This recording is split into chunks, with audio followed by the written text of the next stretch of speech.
7번째 수원대 설명드리겠습니다. 수원대는 수능특강, 수능완성 둘 다 출제가 되었고요. 연계 방식 보시면 문항수치 조건을 바꾸는 경우 또는 개념만 갖고 문제구조 다른 경우 두 가지 유형이 나왔어요. 수능특강, 수능완성 출제 비율을 따져보면 전체 30문제 중에서 그러니까 자연계열 25문제, 인문계열 5문제를 분석해 보았는데요. 수능특강 24문제, 수능완성 6문제로 수능특강 비율이 훨씬 더 높다고 할 수가 있겠죠.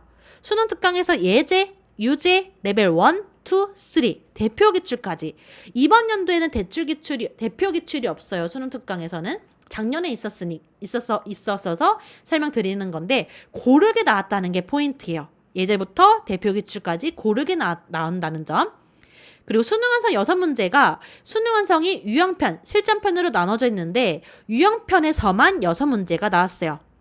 단원별 출제 비율을 따져보면 수원 12문제, 수투 12문제로 수투 문제가 조금 더 많이 출제가 되었다는 점.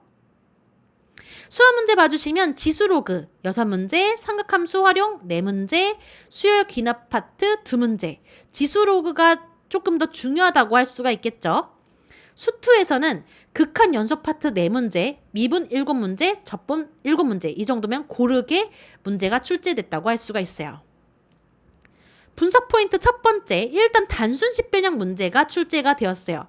자, 이 문제 봐주시면 레벨 2 5번 문제인데요. 직선, 2점 주어져 있죠. 여기는 A 더하기 B인데 A와 B를 구하는 과정을 논술하시오라고 했어요. 거의 연결 100% 단순 식변형 문제이기 때문에 단순 반복 연습 필요하다고 할 수가 있고요. 분석 포인트 두 번째, 단순 식변형 문제도 있지만 개념 활용 문제도 출제가 되었어요. 여기서 수능특강 수학2 필수형 5번 문제인데요. 이 문제는 이차함수와 직선 사이의 거리가 최소인 점. 근데 이 문제는 원의 반지름을 R이라고 할 때 R분의 A, 이 A좌표를 구하실 줄 아셔야겠죠. 그래서 이 개념을 알고 있어야 풀 수 있는 문제인데 만약에 단순 반복만 했다가 반복학습만 했다가 이 문제를 푸실 때 개념이 안 돼 있는 상태면 당황스럽겠죠. 그래서 단순 식변형 문제와 더불어 개념 활용 문제도 출제가 되었기 때문에 개념을 완벽하게 이해하고 반복 연습을 하시는 걸 추천드릴게요. 분석 세 번째, 논술하시오 유형. 자, 이게 무슨 말이냐면요. 유제 5번 문제 봐주시면 오직 하나의 실근 A를 갖는다. 열린 구간에 속하도록 하는 정수 K의 개수를 구하는 과정을 서술하시오. 자, 그러면 서로 다른 두 실근을 가지는 이유를 논술하시오. 사이값 정리 문제가 출제가 되었어요. 보통 가천대 같은 경우는 2022년도에 사이값 정리가 나오다가 채점 기준이 약간 모호하기 때문에 시계 점수를 주기가 모호하기 때문에 점점점 없어졌거든요. 최근 기출까지 사이값 정리는 안 나왔어요. 근데 수원대 같은 경우는 기출문제에서 사이값 정리 문제가 출제되었기 때문에 사이값 정리 서술하실 명확하게 꼼꼼하게 서술할 필요가 있겠죠. 최종 학습 방향 설명드리면 연계 경향, 대부분의 문항이 수능특강에서 출제가 되었으며 특히 인문계열 준비하시는 분들은 수능특강 위주로 보는 게 낫겠죠. 인문계열은 수능특강에서만 연계되었어요.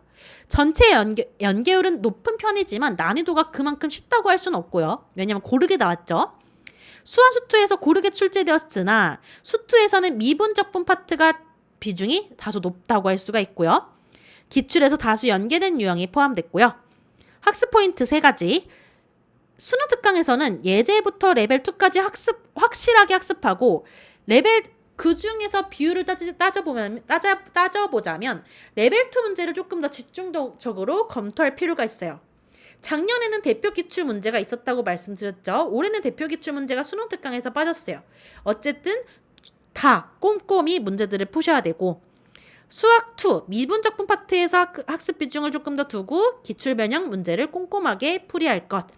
그리고 아까 말씀드린 대로 사이값 정리 완벽하게 서술할 줄 아셔야 돼요.